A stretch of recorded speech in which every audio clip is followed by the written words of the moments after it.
నేను ట్రిప్ కొట్టినా ఉండగా ఆయన వస్తున్నాడు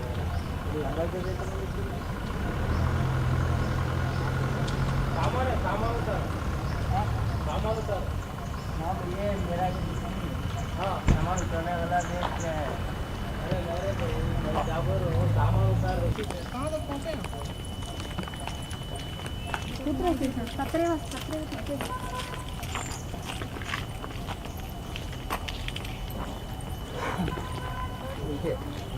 अरे स्टेशन शुरू कर पहुँचे हैं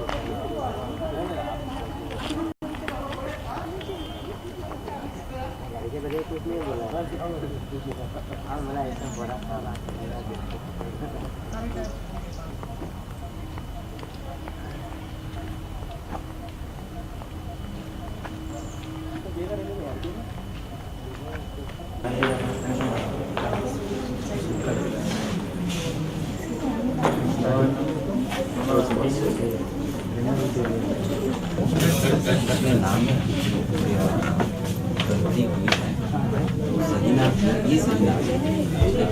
गेस्ट हाउस में अगर किसी वो रिपीट ना हो ये सही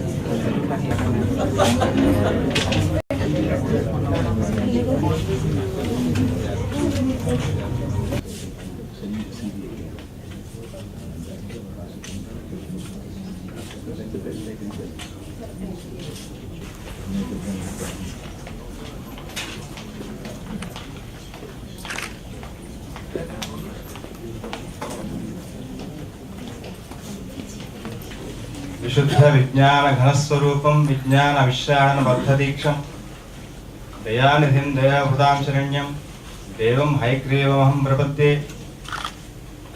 सभाकल्पतरुं वन्दे वेदशाखोपजीवितं शास्त्रपुष्पसमायुक्तं विद्वद्भ्रमरशोभितं सुप्रभातं बोधप्रमोद आनन्दः अद्य अन्ताराष्ट्रीय संस्कृत संगणक भाषा विज्ञान संगोष्ठ्यां भागं ग्रहीतुं समागतेभ्यः समाहूतेभ्यश्च महानुभावेभ्यः सादरं नमांसि। संयोजक समिति पक्षतश्च हार्दिकं स्वागतम्। सम्प्रति अस्याः संगोष्ठ्याः समुद्घाटनं भविष्यति। एतदर्थम् अस्मद् उपकुलपतेन आचार्य बीपी संजय महाभागान् सप्रश्यं वेदिकाम् अलङ्कर्तुं प्रार्थये। Professor BP Sanjay, pro vice chancellor, university of Hyderabad. पुष्पगुच्छेन स्वागतीकरोति रम्या।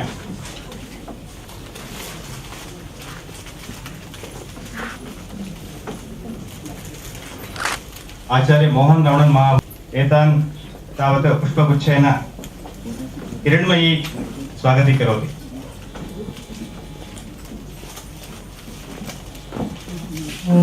तदनन्तरं फ्रांस देशात् समागताः आचार्य जेराल्ड ह्यूयेट् महाभागाः तान् पुष्पगुच्छेन गौरी तावत् स्वागतीकरोति।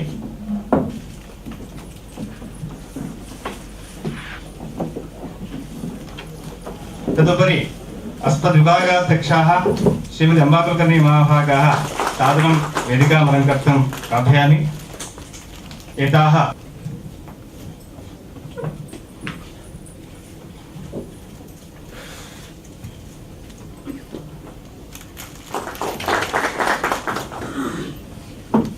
अस्माकम् आरम्भः तत्र भवतु इति दीपः सर्वतमोपहः परब्रह्म रूपात्मकः इति कृत्वा दीपप्रज्वालनेन सम्बन्धि कार्यक्रमस्य आरम्भं कुर्वन्तु इति आचार्य बीपी संजय महाभागान् सम्प्रार्थये।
वेदघोषं श्रावयतः श्रीमन्तः उप्पा श्रीनिवासशास्त्री महाभागाः एवं सन्तोषकुमार शास्त्री महाभागाः तान् सदनीयम् अत्र वेदिकायाः उपरि आह्वयामि। कृपया आगच्छन्तु।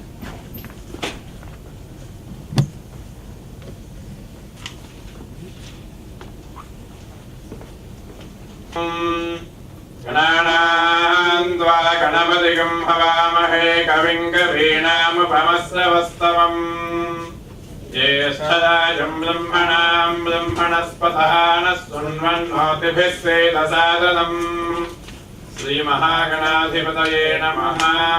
त्वनो देवी सरस्वती वाजेभ्यर्वाजिनीवती धीनामविद्यवतु। श्रीमहासरस्वत्यै नमः। श्रीगुरुभ्यो नमः। हरिः ओम्। ममाग्ने वर्चो विहवेश्वस्तु वयन्त्वेन्धानास्तनवं पुषेम मह्यन्नमन्तां प्रतिशस्त्रस्त्वयाध्यक्षेण प्रतनाजयेम। मम देवा विहवे सन्तु सर्व इन्द्रावन्तो मरुतो विष्णुरग्निः। ममान्तरिक्षमदगोपमस्तु मह्यं वादः पवतां कामे अस्मिन्। मयि देवा द्रविणमायजन्तां मय्यासीदस्तु मयि देवहोतिः। देव्या होतारापणिषन्त पूर्वेदिष्टास्याम तनुवासुवीराः। मह्यं विजन्तमभयानि हव्याकोतिः सत्या मनसो मे अस्तु। तेनो मानिगाङ्गतमज्जनाहं विश्वे देवासो अधिवोचतामे। देवी श्रुद्वेदुनः कुणोत विश्वे देवास इह वेदयध्वम्। माहास्महि प्रदयामा तनोभिर्मादधामद्विषते सोमराजन्। अग्निर्मन्युं प्रतिनुदन् पुरस्ताददग्धा गोपाः परिपाहिनस्त्वम्। प्रत्यञ्जायन्त निगुतः पुनस्ते मयिषान् चित्तं बभुधादिनेशतु। धाता धातॄणां भवनस्य यस्पतिर्देवकं सवितारमभिमादिशाहम्। इमं यज्ञमश्विनो भा बृहस्पतिर्देवाः पान्तु यमानन्यर्थात्। उदव्यजानो महिषश्चर्मयगुं सदस्मिन् हवे पुरुहोतः पदुक्षु। सनः प्रजाये हृदयस्वमृळयेन्दमानोदेरि सोमापराधाः। येन सपत्ना अपदे भवन्त्विन्द्राग्निभ्यामुपबाधामहेतान्। वसवा रत्ना आदित्या उपरिस्पृशन् मोग्रम् चेत्तादमधिराजमक्रन्।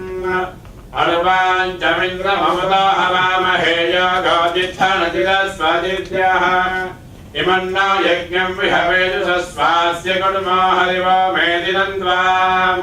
देवीं वाचमदनयन्त देवास्तां विश्वरूपाः पशवो वदन्ति। सा नो मन्द्रेशमूर्ध्यन्तुहानाथेनुर्वागस्मादुपदुष्टुतैतु। सा नो देवी सुहभाषण्म यच्छतु। आत्वाहारुषमन्दलभोः ध्रुवस्तिष्ठा विजातिरिः। विशस्त्वा सर्वा वाञ्छन्तु मा त्वद्राष्ट्रमधिभ्रशतु। ध्रुवाद्योर्ध्रुवा पृथिवी ध्रुवं विश्वमिदं जगतो। ध्रुवाः पर्वता इमे ध्रुवो राजा विशामयम्। यहैवैधिमाव्यधिष्ठाः पर्वत इवाविजातिरिः। इन्द्रैवेह ध्रुवस्तिष्ठा इह राष्ट्रमुखालय। अभितिष्ठमृतन्यतः अधरे सन्तु शत्रवः। इन्द्रैव वृत्रः तिष्ठा अपः क्षेत्राणि सञ्जयन्नो। इन्द्र एनमदीधरतु ध्रुवं ध्रुवेण हविषा। तस्मै देवाभिब्रवन् अयं च ब्रह्मणस्पतिः। ध्रुवन्ते राजा वरुणा ध्रुवं देवा बृहस्पतिः। ध्रुवन्त इन्द्रश्चाग्निश्च राष्ट्रं धारयतां ध्रुवम्। हरिः ओम्।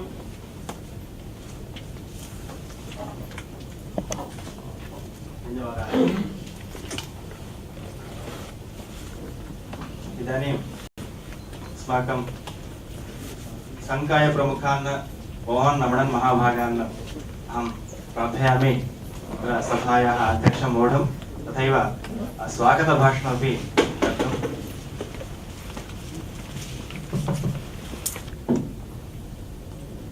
Let me at the outset extend my warm greetings to all of you gathered here today, particularly on the occasion of Shankaranti.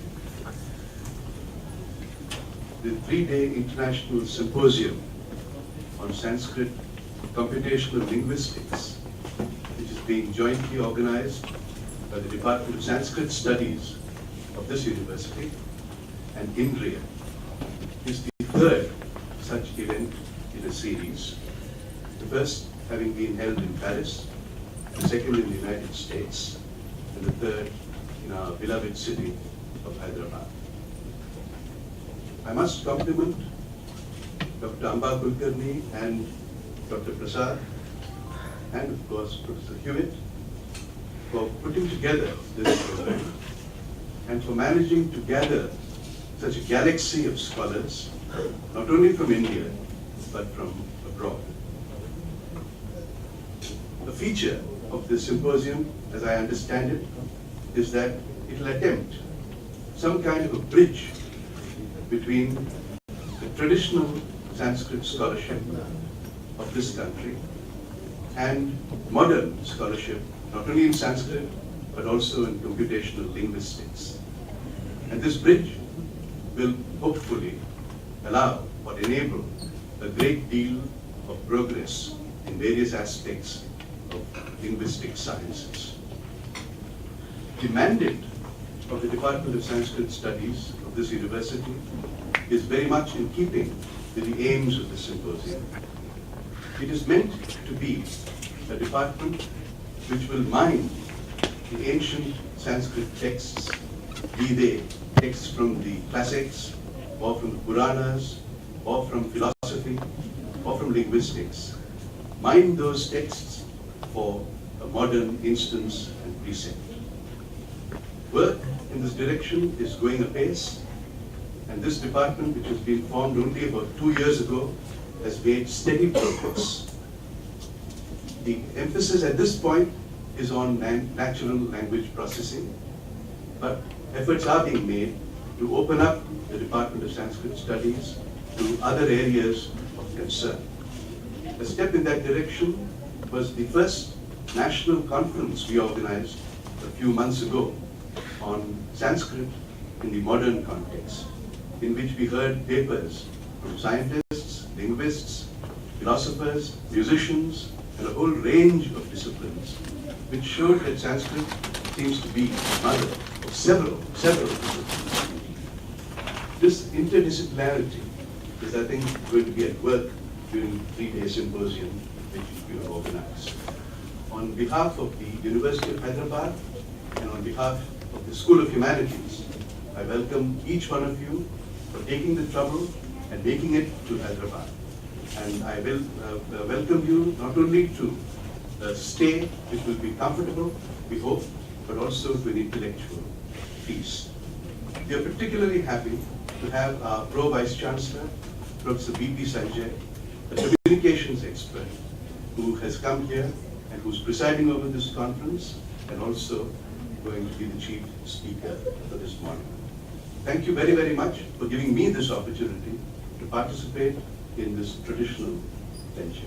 Thank you so much.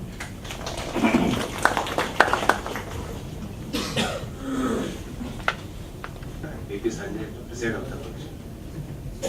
Thank you, and I join Professor Ramanan and others in formally welcoming each one of you to this symposium. May I now request Professor Gerard Hewitt, co-chair of the symposium, to give us an introduction.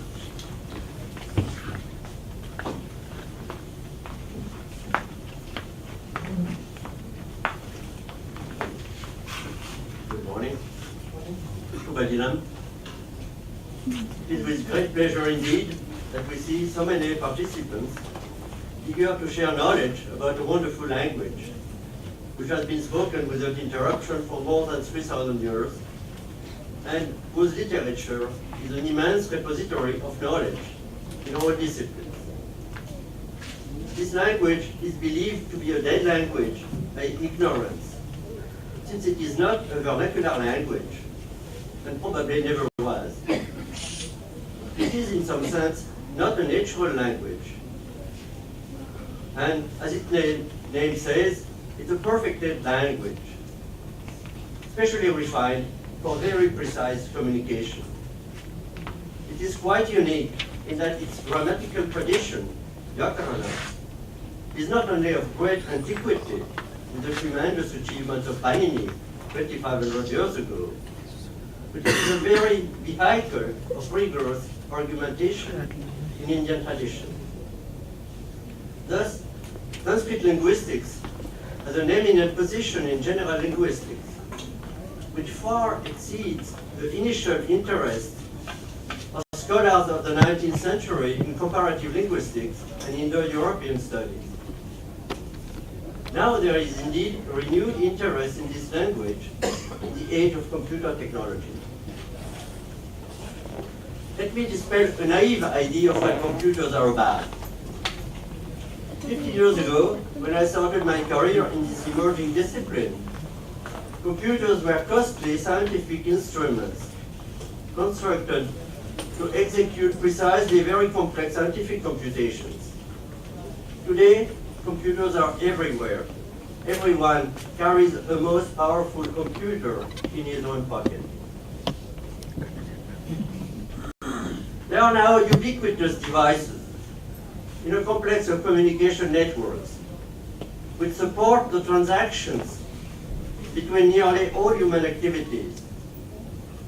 And they are becoming the main support of education, information, health, commerce, etc., between the whole of mankind.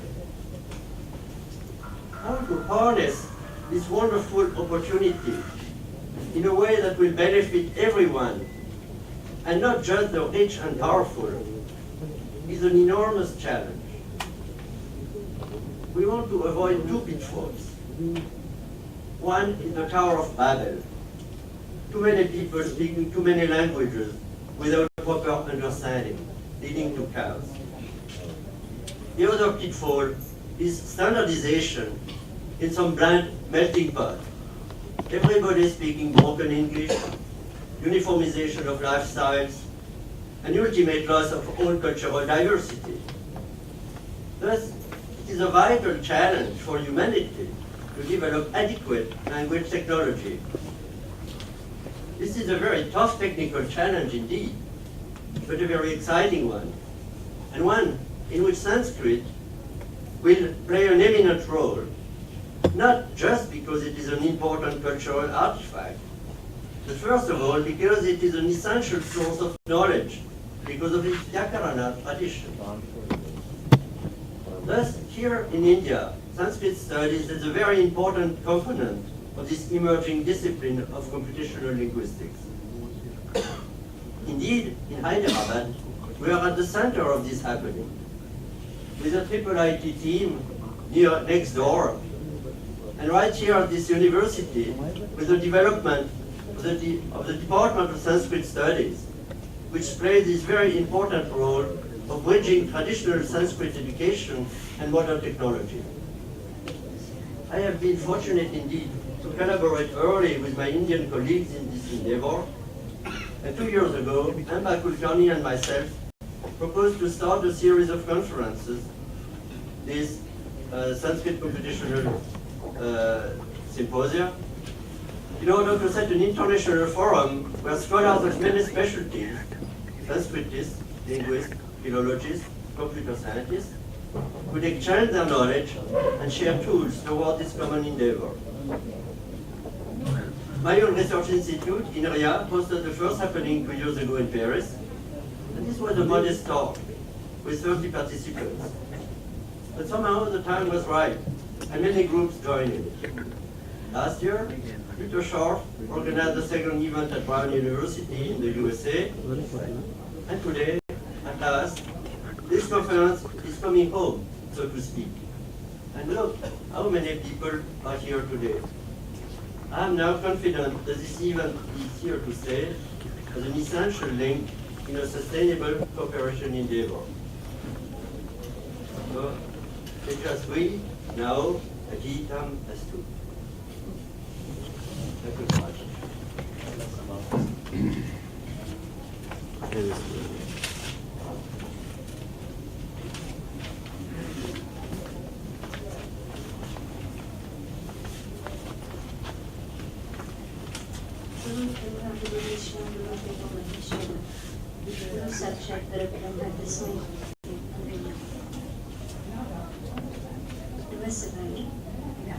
संस्कृताध्ययन विभागतः सर्वेषां हार्दं स्वागतम्. It indeed gives me a great pleasure to welcome you all to this third International Sanskrit Computational Linguistics Symposium at the University of Hyderabad. As Dean mentioned, yesterday was Sankranti. Sankranti means a change, rather a revolution. We are in fact passing through a revolutionary phase with revolutions in the communication technology.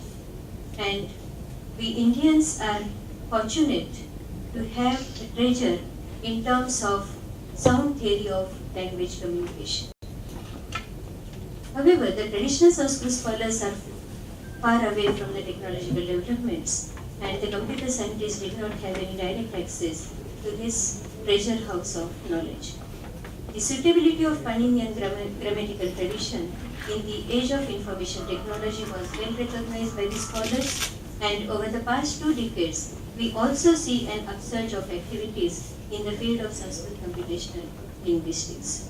On the one hand, scholars are interested in having an access to the huge repository of knowledge in Sanskrit, and this calls for the development of suitable tools for analyzing Sanskrit language. At the same time, on the other hand, the suitability of Paninian grammar for computational linguistics is also well recognized, and the scholars are interested in exploring Paninian grammar formalism for language analysis. This then calls for a common platform where the Sanskrit Pandits, computer scientists, computational linguists, and Western linguists come together and share their knowledge, experience, and research in order to develop suitable tools which help us in bridging the gap between languages.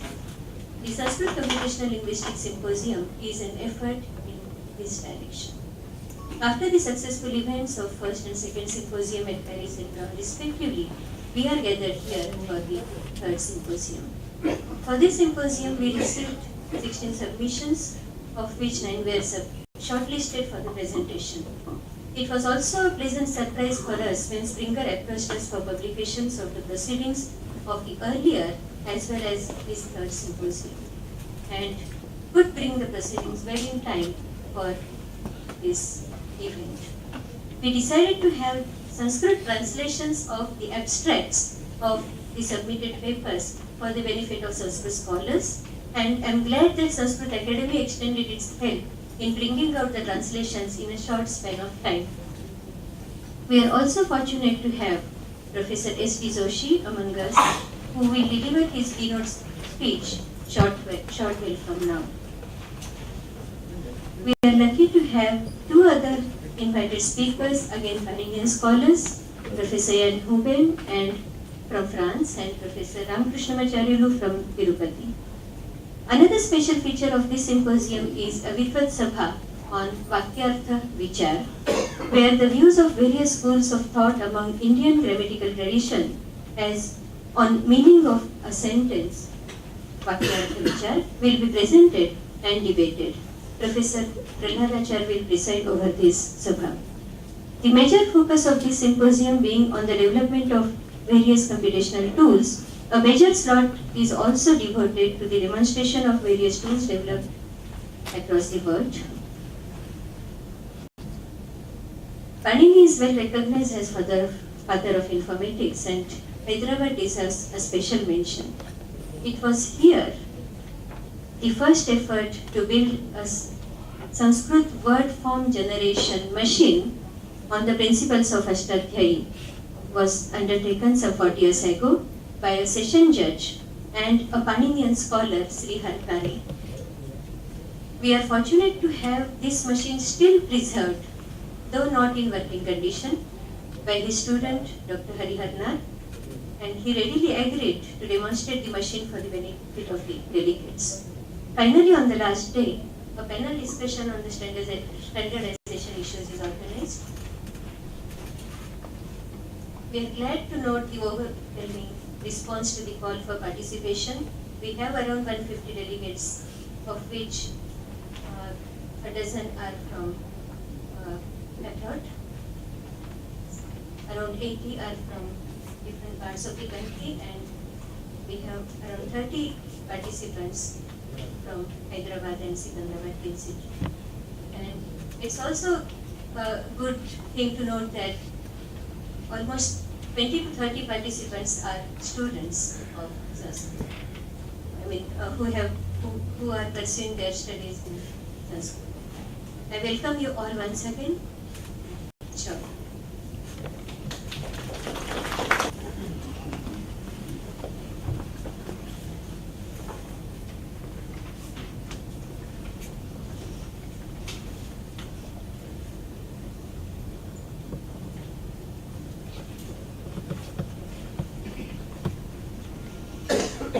Professor Mohan Ramana, Dean of the School of Humanities.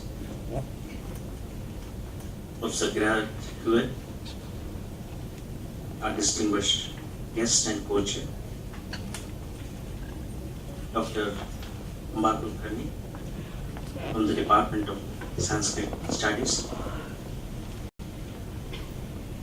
Distinguished invitees from India and abroad. Interested scholars, students, and other respected dignitaries.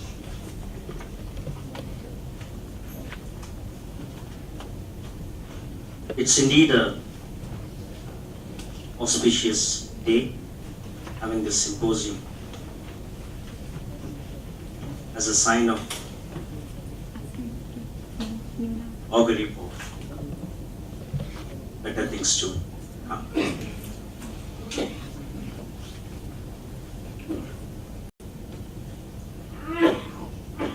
To some of us, particularly in India,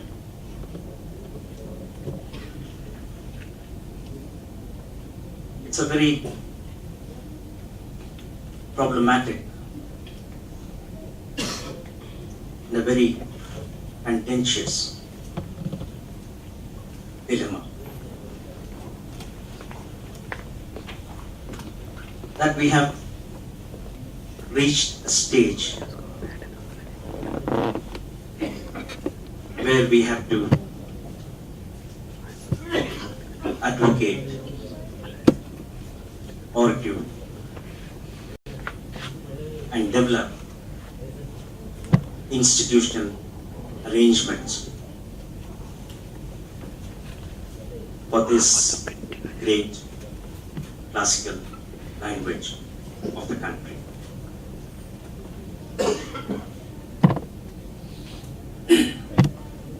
It is a problematic for various reasons. And when I briefly spoke to Dr. Ambakul Karni, part of the problematic perhaps is likely to be solved.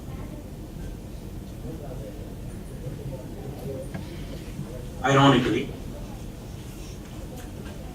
technology seems to have come to the rescue of working on ways and means to access the knowledge that is embedded in this great language.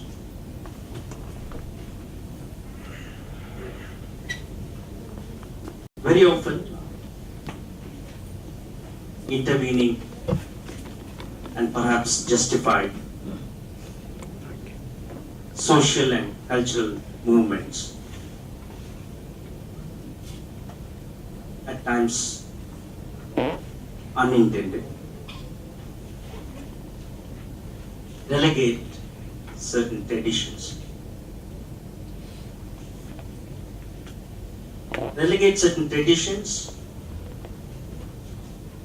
Not necessarily because of the fear of the knowledge that is embedded in it. But probably because of the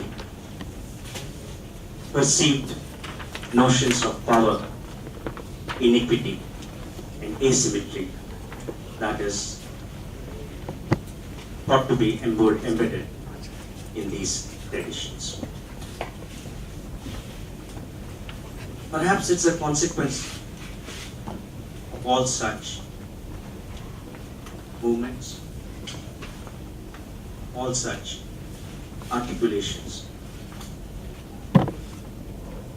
We have reached a stage where, notwithstanding my own limitation of understanding the great work of Sheldon Pollock, we have reached a stage where, as he said, it's very easy to tear down a house, but it's very difficult to break one.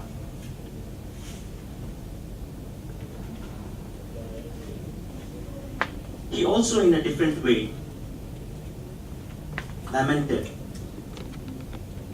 the loss of study of great literary texts in the context of Sanskrit and also in the context of the huge debates that is going on in the country and the jostling for the status of classical languages that we have seen in the past 5 years. Speaking particularly from the point of view of communication,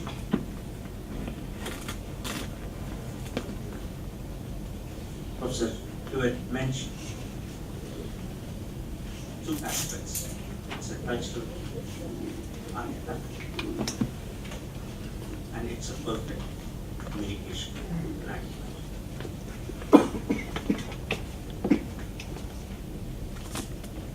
Both are wishful. Technology, unfortunately, has seriously hurt many languages. The limits of colloquialism that a modern, homogenized society is striving towards is definitely hurt. Where will the languages be studied for its own sake? For the sake of its pristine understanding,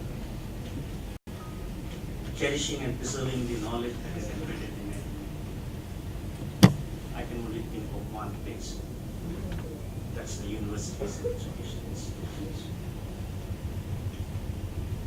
And to this end, I particularly congratulate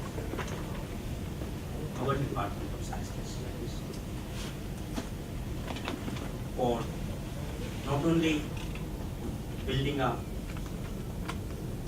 a certain amount of human resources for nurturing the center, but also undertaking the organization of this important symposium. It's a very difficult proposition to say that we can build an international institute of humanities. So difficult that we often talk about from political and other platforms that we want to build world-class institutions. It's not the commitment alone that matters. Where is the scholarship? Where are the human resources? That is encouraged and that is promoted at the institutions built by themselves. And we in the University of Hyderabad, in our own way, are committed. We have nurtured an excellent center by way of CALS, which has done extraordinary work in India and other areas. the Department of Sanskrit Studies has undertaken this task. And to the extent possible and with maximum commitment, we hope to nurture this center and ensure that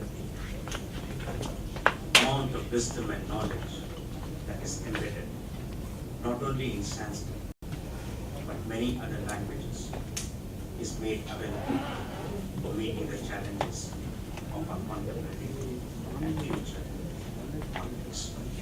I thank the organizers for giving me this opportunity. I'm not a scholar in Sanskrit. Unfortunately, the only time, very unfortunately, the only time we came across was in our high school when we had to choose language. There were few who chose Sanskrit because it would score 90 plus.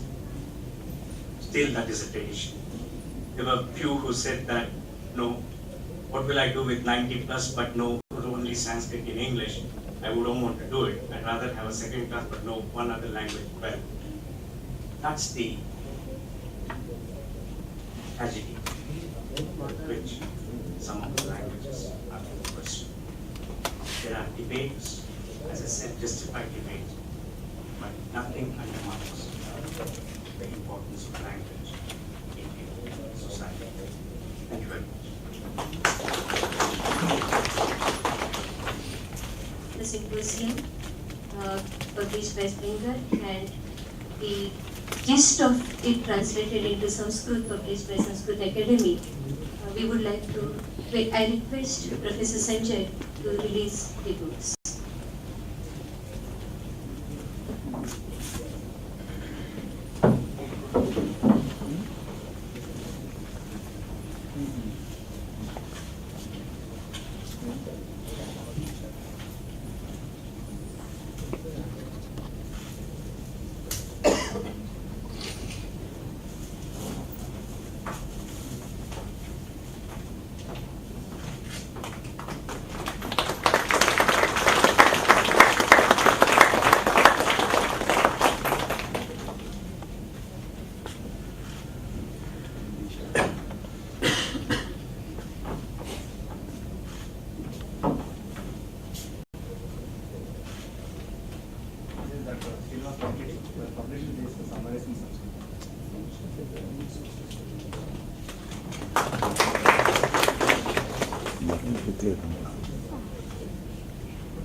समयस्य संकोचात् ज्ञानसमर्पणम् औपचारिकमेव भवति। तत्र अस्माकं प्रार्थनाम् अङ्गीकृत्य अस्य संगोष्ठ्याः समुद्घाटनं कृतवत्यः श्रीमद्भ्यः आचार्य P Sanjay महाभागेभ्यः अस्माकं संयोजकसमितिपक्षतः एवं सर्वेषां पक्षतश्च आर्द्रान् धन्यवादान् व्याहरामः।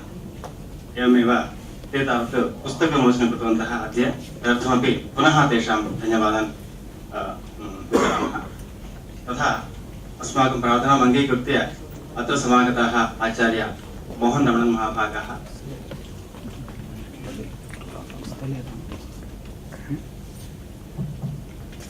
ते तावत् अत्यन्तं संस्कृतप्रियाः भवन्ति। यदा अस्माकं कश्चन समावेशः भवति तदानीं वोट् आफ् थैंक्स् विशिष्य संस्कृत एव भवतु, भवतां संस्कृतविभागः अस्ति निवृत्तम् अङ्गे उच्यते इति तैरेव तत्र प्रश्नः क्रियते। अतः तद् भीत्या अपि अस्माभिः वोट् आफ् थैंक्स् संस्कृते एव उच्यते तादृशाः सन्ति ते महान्तः सर्वदा अस्माकं प्रोत्साहनं कुर्वन्ति तादृशेभ्यः महाभागिभ्यः अपि अस्माकं सर्वेषां पक्षतः तत्र धन्यवादान् व्याहरामः तत्र एका उक्तिः मया अत्र वक्तुं विस्मृता एकं तावत् सञ्जय महाभागानां विषये अनन्तरम् एतेषां विषये सञ्जय महाभागान् यदा पश्यामः तदानीं मनसि कश्चन भावः भवति भवन्ति नमनास्तरवः फलोद्गमैः इति तत्र किञ्चित् सुभाषितं वर्तते ते इत्यपि महान्तः सन्ति विश्वविद्यालये उपकुलपतयः सन्ति यदा अस्माकं कश्चन प्रस्तावः भवति कश्चन परामर्शः भवति ते अवश्यम् अङ्गीकारं दत्त्वा अस्माकं प्रोत्साहनं कुर्वन्ति अतः तादृशेभ्यः पुनः धन्यवादाः वितीर्य रवणं महाभागानां विषये तत्र एकं किं महाकवि कालिदासस्य वचनं स्मरामि तदेव रूपं रमणीयतायाः इति तावत् रमणीयाः भवत् तेषां कार्ये इति इत्येतेभ्यः निवेदयामि तदनन्तरं तावत् अस्माकम् आचार्याः सन्ति प्रोफेसर् जरार्ड् गेट् महाभागाः एते तावत्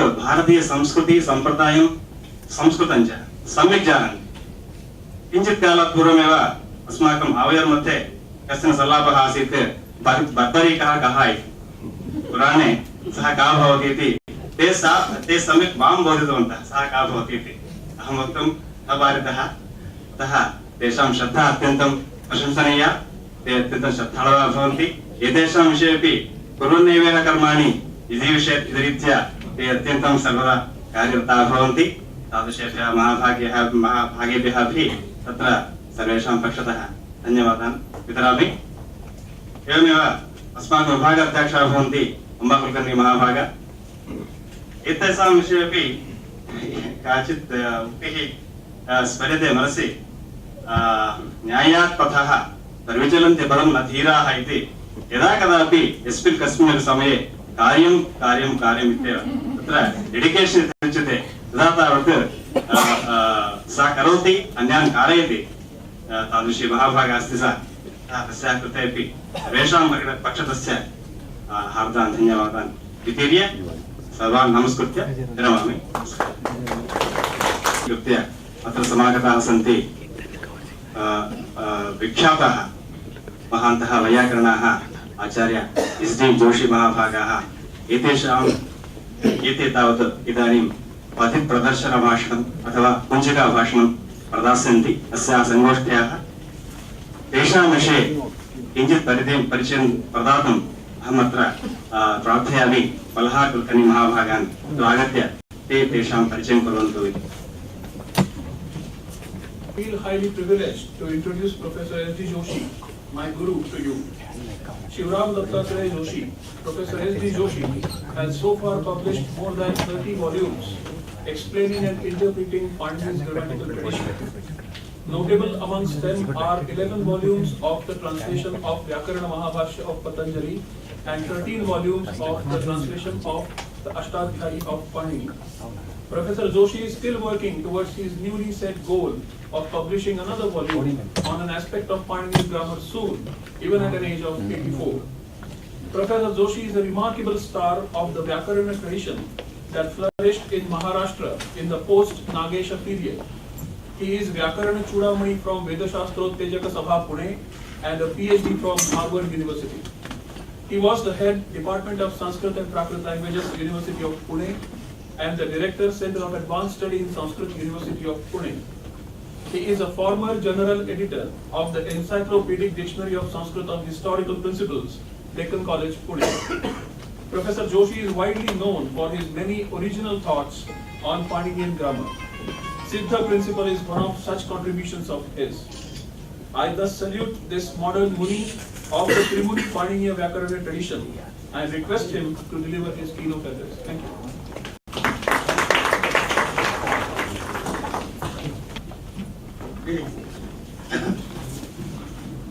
I have hesitated in accepting the invitation extended to me by Amba Kulkarni on October 9.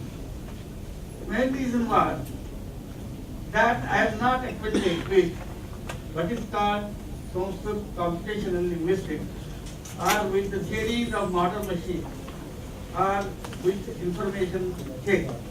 In fact, I know nothing about this subject. So what can I tell you? In view of my deeply regretted lack of knowledge regarding the subject mentioned, I have decided to deliver a talk on subjects of which I have some experience, namely Panini's linguistic analysis, as shown in its method of analysis in the development of theoretical concepts in the composition of the project. Are you listening? Yes.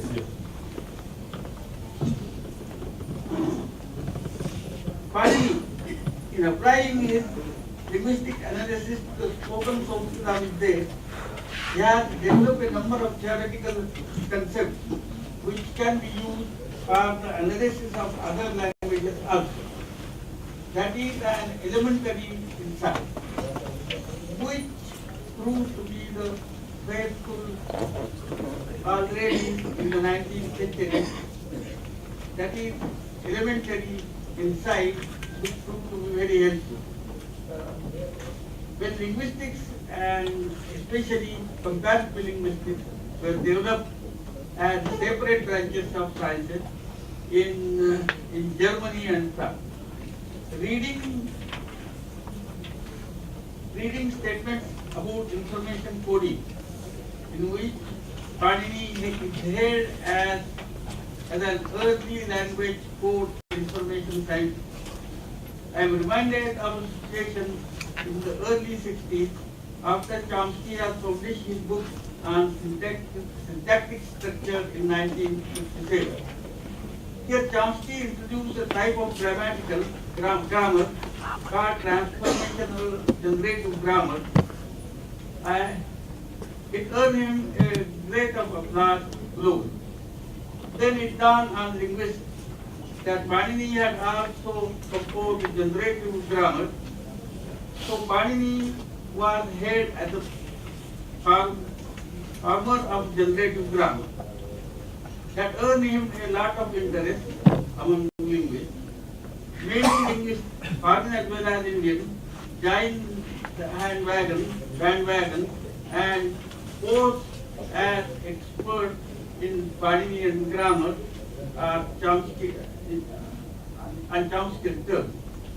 Somewhat later, after Chomsky has drastically revised his ideas and after enthusiasm for Chomsky had subsided, it became clear that the idea of fundamental transformational analysis is aligned to Panini, and that Arthadhyayi is not a generative transformational grammar in the Chomskyan sense. Now a new type of linguistics has come up called Sanskrit Computational Linguistics with 3 capital letters. Although Chomsky is out, Panini is still there, ready to be acclaimed as the forerunner of computational analysis, linguistics. I am of course grateful for the interest shown in Panini.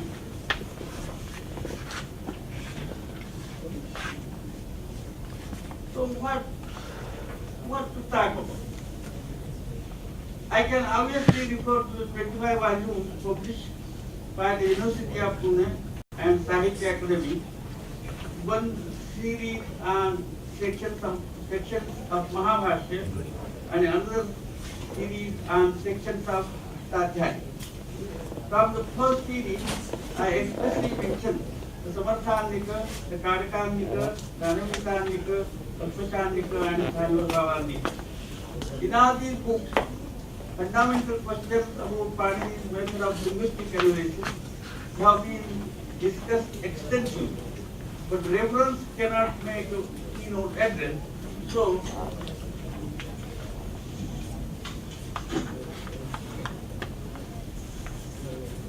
what I have planned to do is mention a number of typical features of Arthadhyayi and some basic grammatical concepts applied in Panini's analysis of the spoken Sanskrit form called Bhasha. Panini is short on theory, great on grammatical detail. A coherent linguistic theory can only be inferred from its detailed observations of linguistic data put in the form of rules. The question of linguistic development of historical sound change and of history in general lie outside Panini's interest.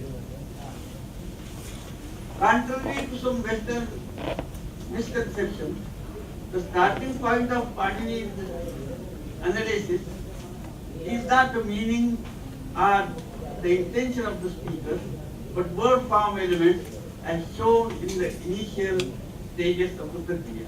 Here I must make a distinction between a grammatical meaning and lexical meaning. Panini is not interested in lexical or sentence meaning, but he is definitely interested in technical meaning of the technical terms used in the Ashtadhyayi or general characters meaning, etc. But he is not interested in lexical.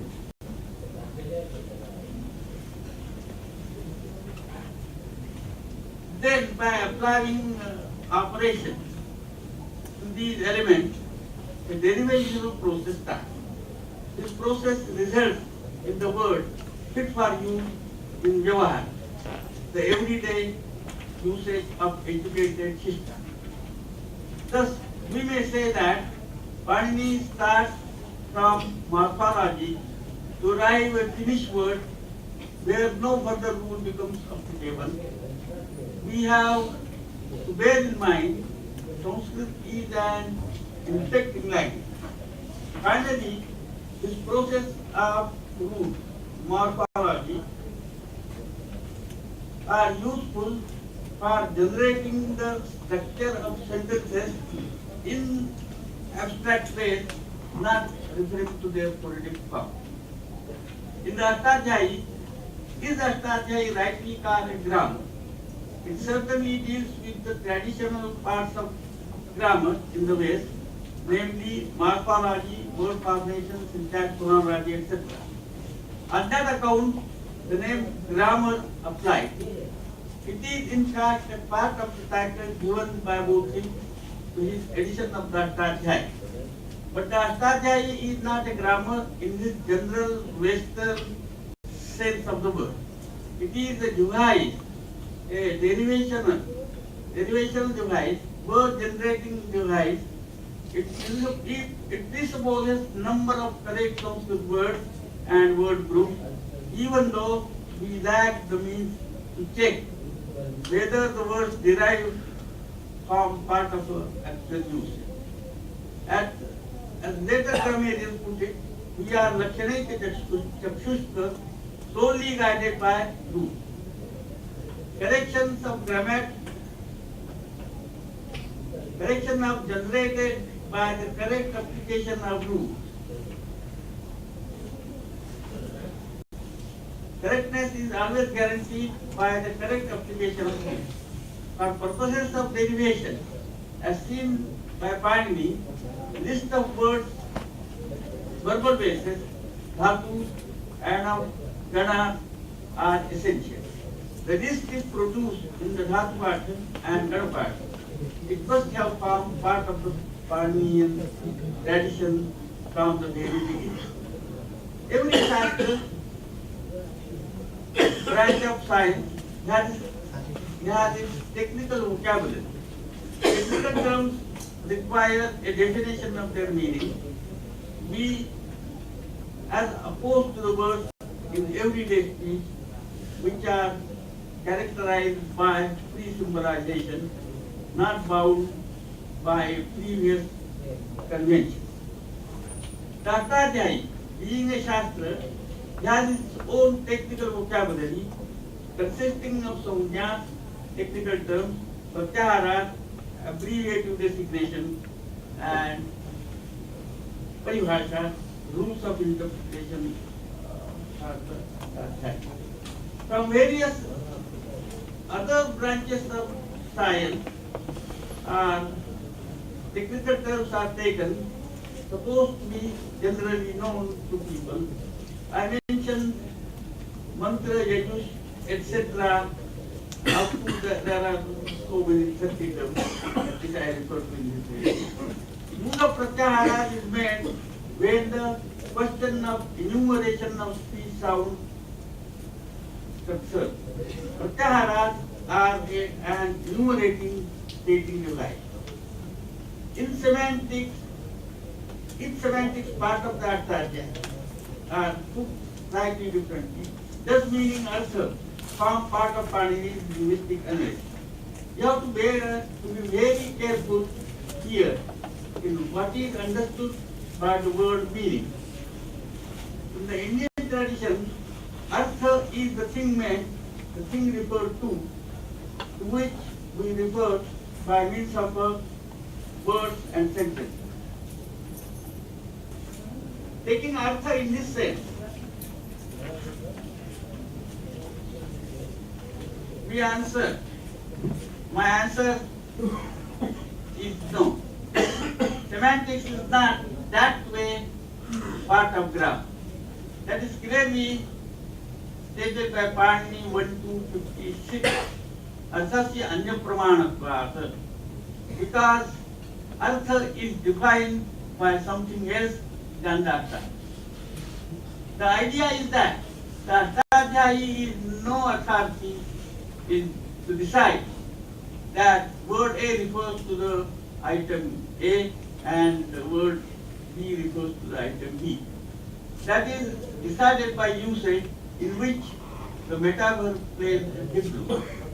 Obviously, this should not be taken to mean that lexical meaning is of no interest to the arthadhyayi. The whole of the 13th section testifies to the opposite. To specify the meaning in which nominal form is used, its lexical meaning uses meaning conditions. They are usually stated in locatives, sometimes also by means of a phrase. I quote the example.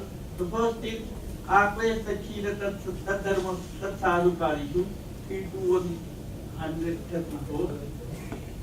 It prescribes the suffix, current suffix, meaning, etc. In three meanings, stated that Tachira, agent having such and such a habit, Tadharma, an agent having such a duty, and Tadharma and Tatsaruka, an agent who does something well. The second is Karmanjayena Samusprashat Kartusharida Sukha.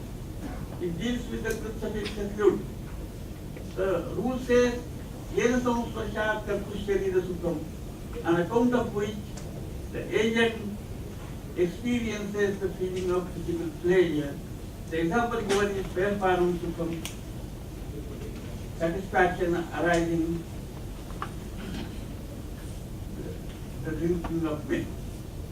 In the Tadil section, the meaning condition is often placed by means of a nominative pronominal form like tasya, tena, followed by a noun or participle in the nominative. The whole serve as an adhikar.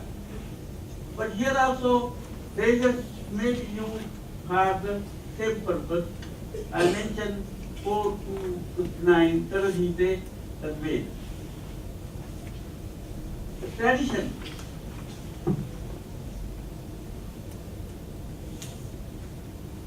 in the Latina formation, no syntactic relations are attributed to the combination of the stem and suffix. In Panini's operational rules are generally substitutional. Here the distinction between the original sign and the substitute adesha is essential. As far as the rule application is concerned, Sanin, original sanin, and the substitute are treated somewhat on the same ground. That Sarvat Adesha, all the applications which are applicable to sanin are extended to substitute.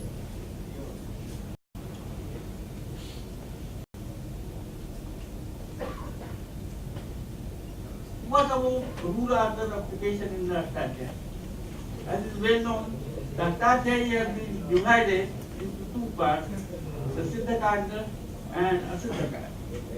The latter part, starting from the root Urutrasitham, the Asiddhakanda is also known as the Tripadi. In the earlier part, rules are applied independently of the numerical order. For example, Bhavati, first we can apply Sarvapakara stated in the 7th Adhyaya, and after that we can apply also the rule which occurs in the 6th Adhyaya in Jayava. So that way, reading order is there. Also, also. Lopa is defined as election lopa, disappearance from sight. The conception of zero, lopa, as an alloma is marvelous invention of Pali and as remarkable as the later Indian invention of zero as a mathematical form. Another situation in which the order of application of rules becomes vital is that of conflict vipratished. The term vipratished has not been defined in the Ashtadhyayi, but it was taken up by Katyayana for explanation. In the Prakriya, conflict may arise in the sense that two rules become applicable at the same stage. Here the question is,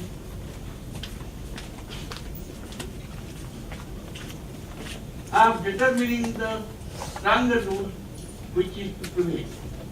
Tradition holds that later rules prevail over the earlier rules in the case of conflict, vipratished parentai.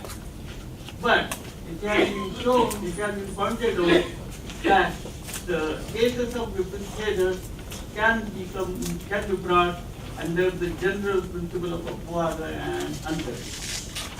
Tradition embodied in Nagesha Paribhashet Vishekara has formulated a number of principles to solve a conflict. It may be pointed out that recently a considerable amount of work has been done on conflict solving procedure leading to the formulation of the system.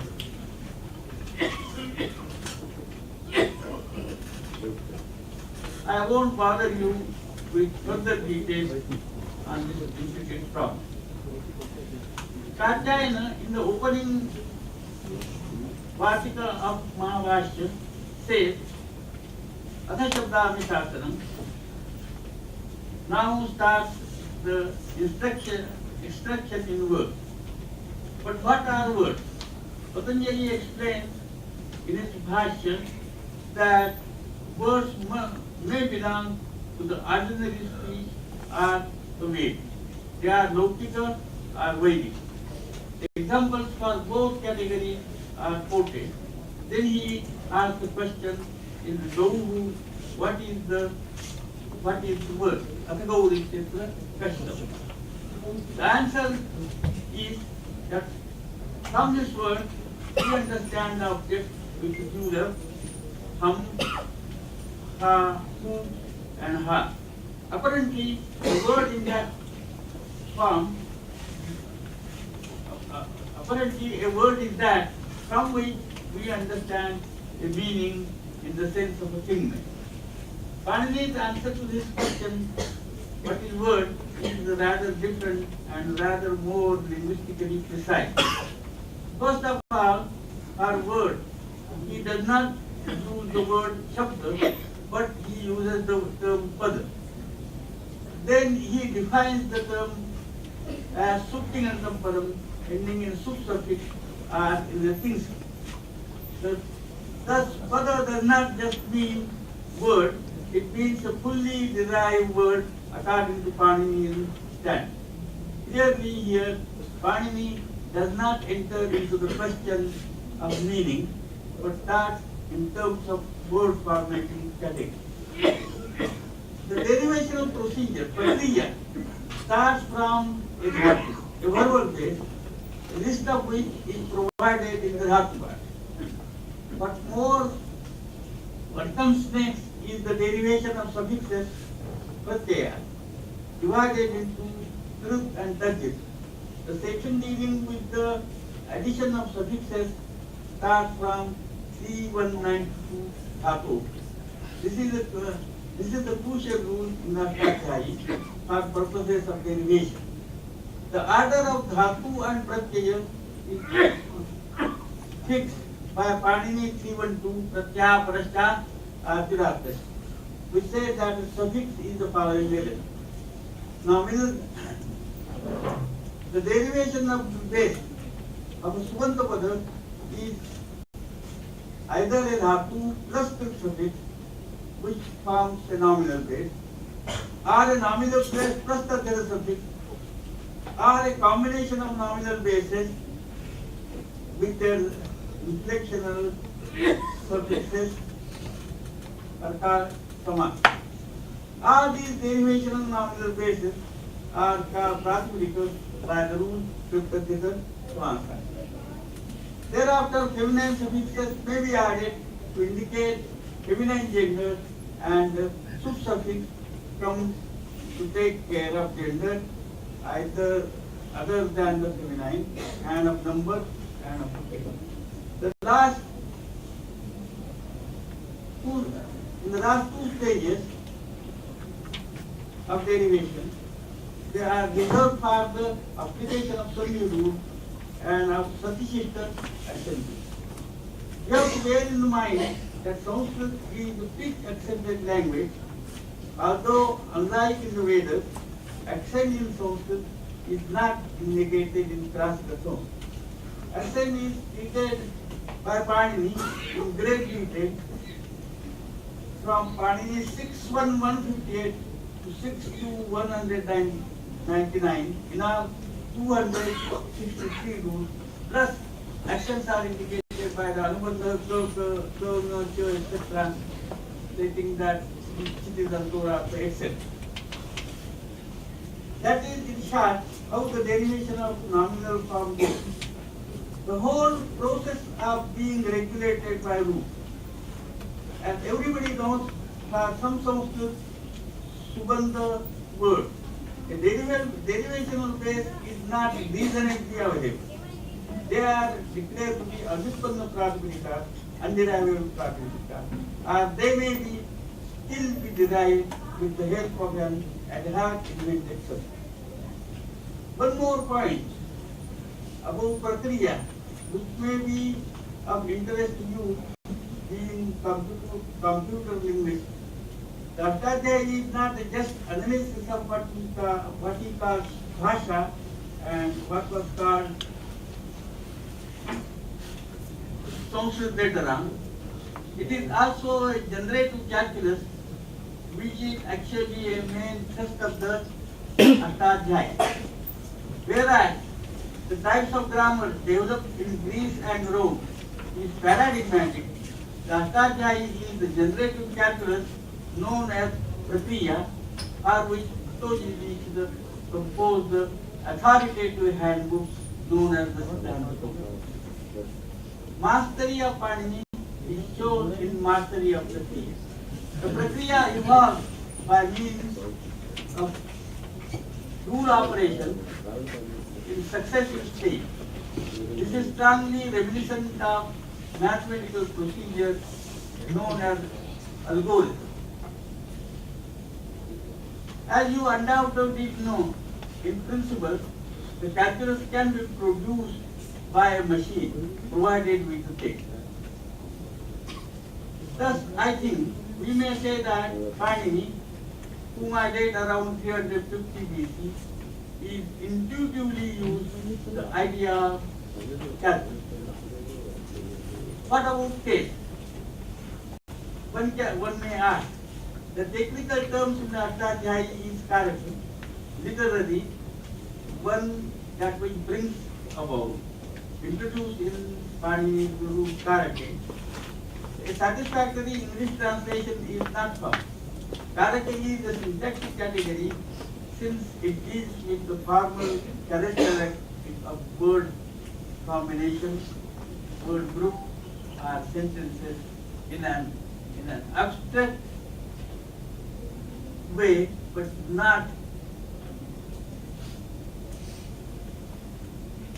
deep structured way, but not in surface.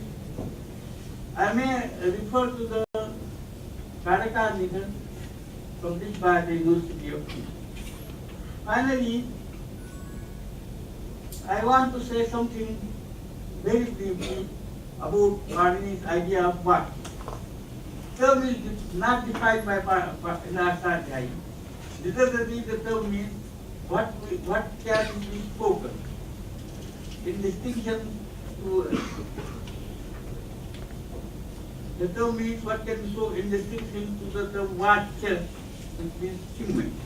The term is used in the sense of utterance whose end is marked by a part that is avasana, but also in the sense of what we call a word group or a sentence.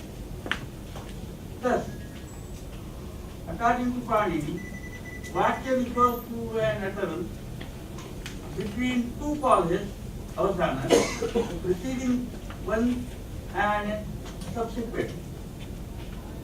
Panini defines first the grammatical relation karaka with the help of general and specific rules and enlarges the area of morphosyntactic analysis. In fact, Panini's genius lies in presenting morphosyntactic structure of sentences without references to the word group or sentences in their actual phonetic form.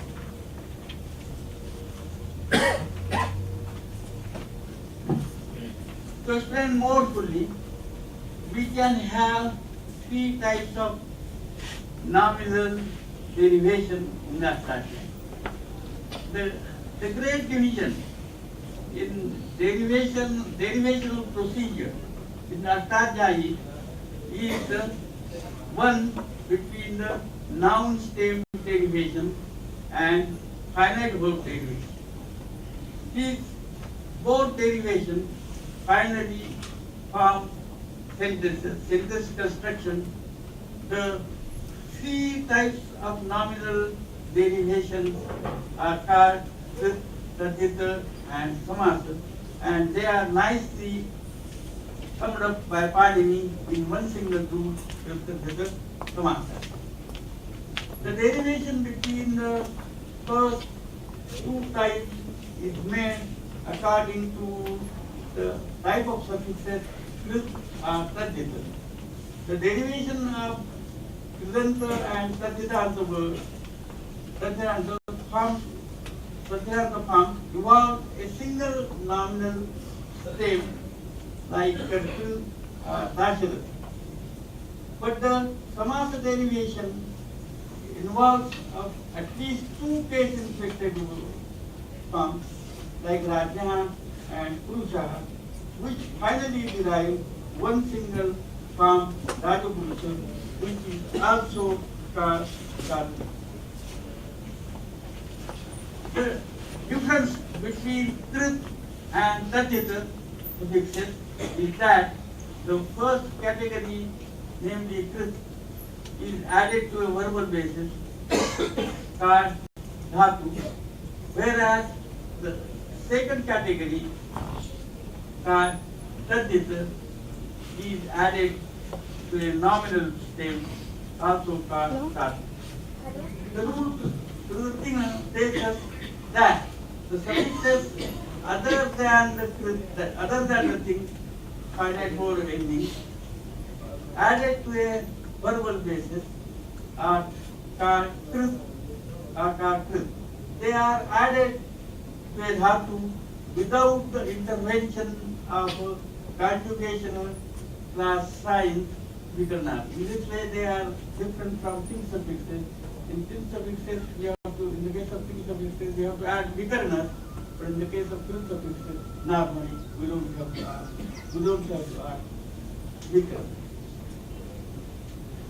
On the other hand, the suffixes starting come under the section heading lasya. The thing suffixes are introduced as substitutes of lakara, designated as lat, lod, lam,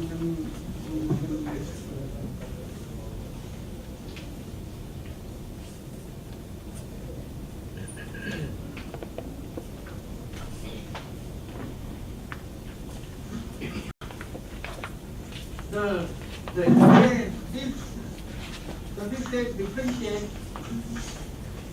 occasionally are differentiated by the word karman, kartru, bhav also.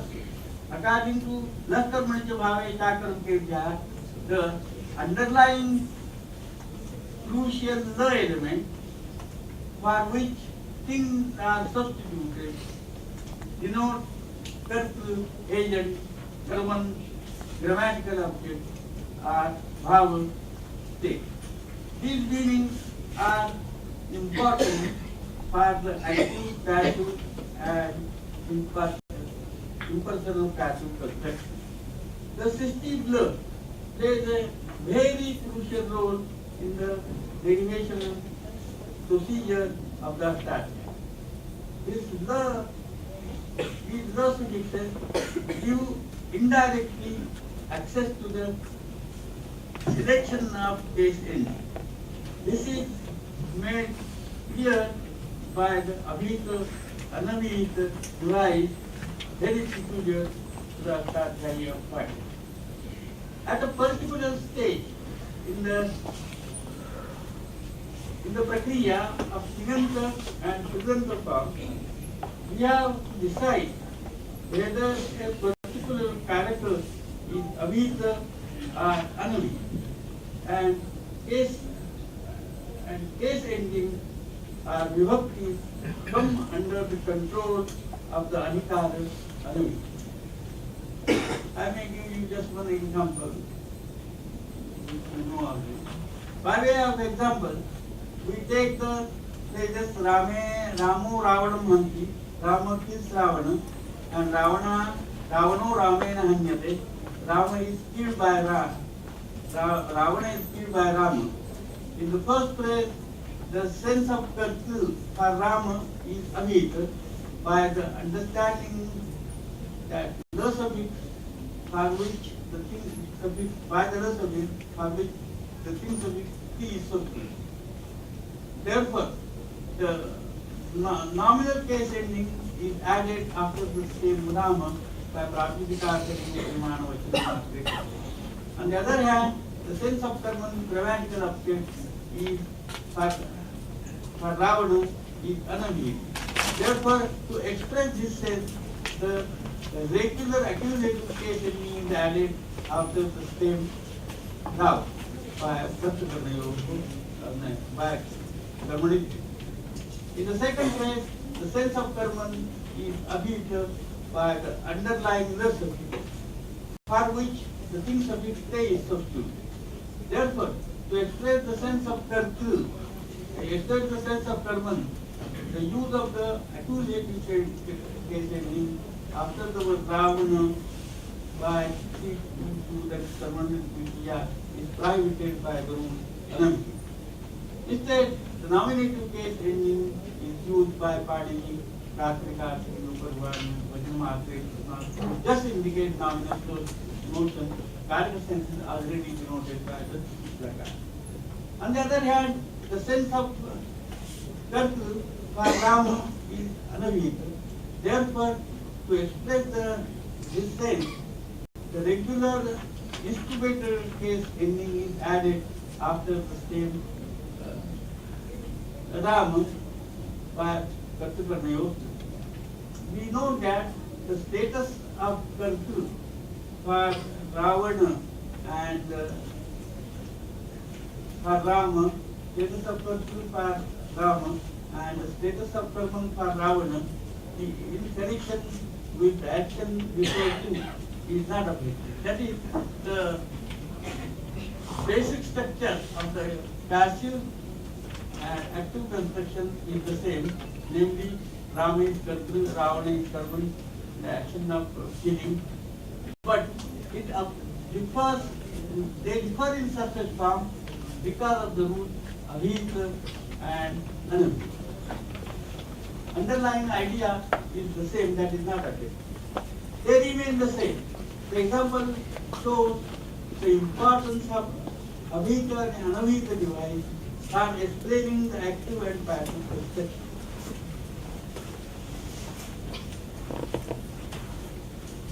Another example I will noun-noun dependence relation, where no action is involved, do not come necessarily under the section heading analogy.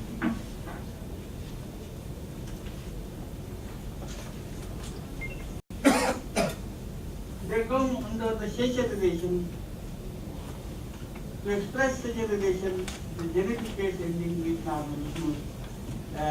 Example is Rajyan Pusha of in connection with the Tadira formation and compound formation, the Ashtadhyayi introduces the term Samartha.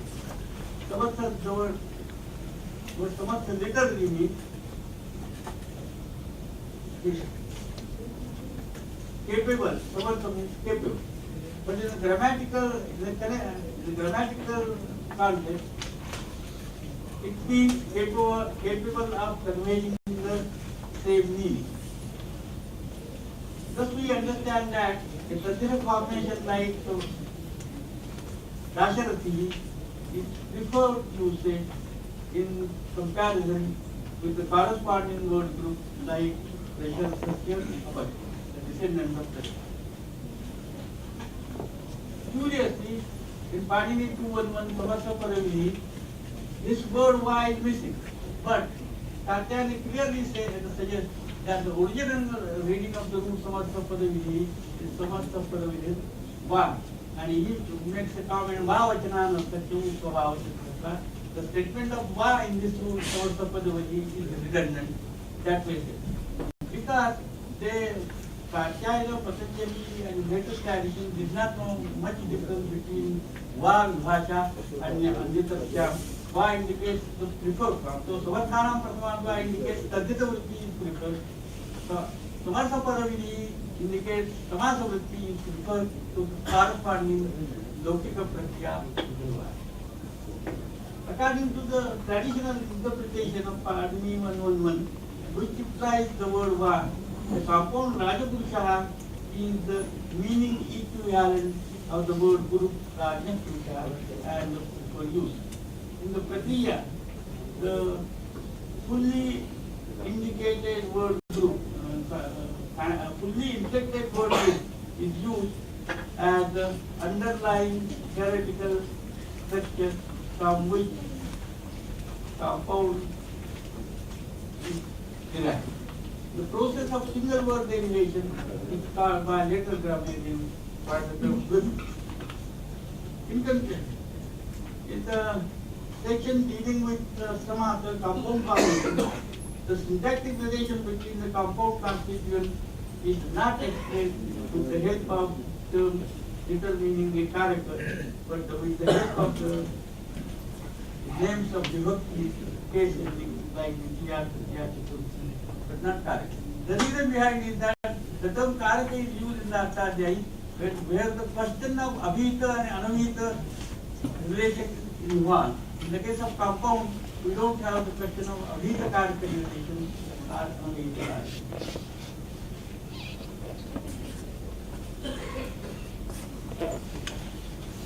For the third section, recourse is not that to grammatically define the relation between the same meaning and suffix meaning, but to the arthadikaras like the Syapatyam, Tasya, Tenarakam, Tenaproktam, Tasyevam, etc.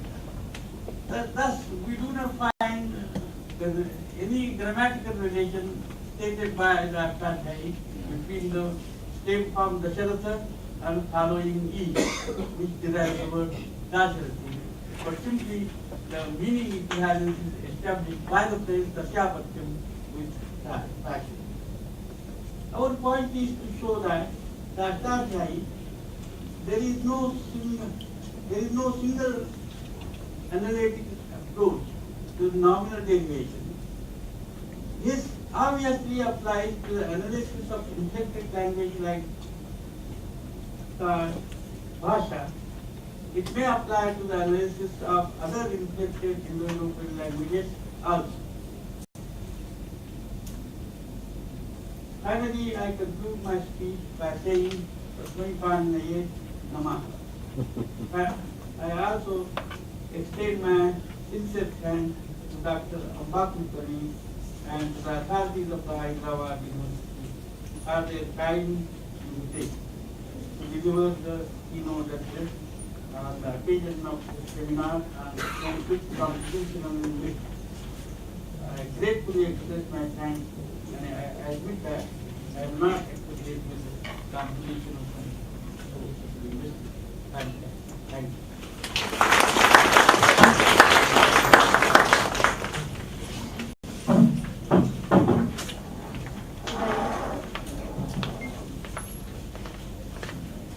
इदानीम् अष्टाध्याय्याः सम्पूर्णचित्रम् अथवा बहुवर्णचित्रम् अस्माकं पुरतः प्रदर्शितवन्तः श्री एस्.बी. जोशी महाभागाः, तेभ्यः धन्यवादान् समर्पयामः। तथा तेषां कृते स्मरणिकां दातुं श्री संगीत महोदय प्रार्थयामि।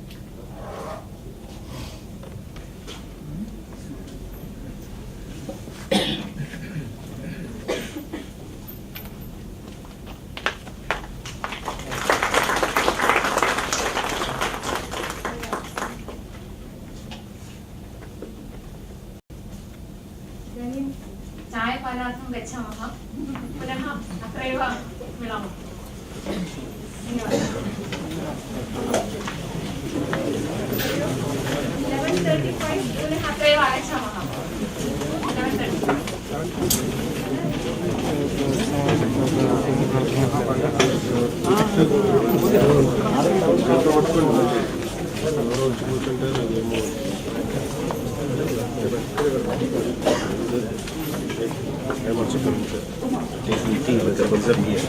โลภะเรื่องโลภะ